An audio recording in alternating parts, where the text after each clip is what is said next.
Saudi আরবের উটের মাংস রান্না করার দাসী আমরা যারা প্রবাসে আসছি, ঠিক আছে। এই যে দেখেন, রান্না একটা চুলায় অলরেডি দেখাইতেছি আপনাদেরকে। মুরগির মাংস বসাইছি, ক্যাপসা রান্না করব।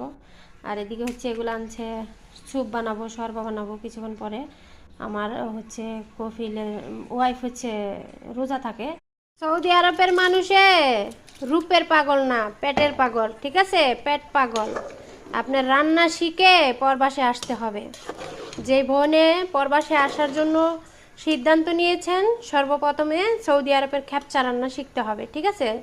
উটের মাংস, মুরগির মাংস, দুম্বার মাংস, এগুলো সব শিখে আপনার পরবাসে আসতে হবে। কারণ এই দেশের মানুষ রূপের পাগল না, কারণ ওরাই যথেষ্ট রূপ আছে ওদের, ঠিক আছে।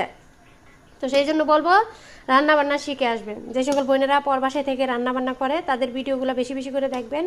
কি কি দিয়েছে এখানে আমি দিয়েছি।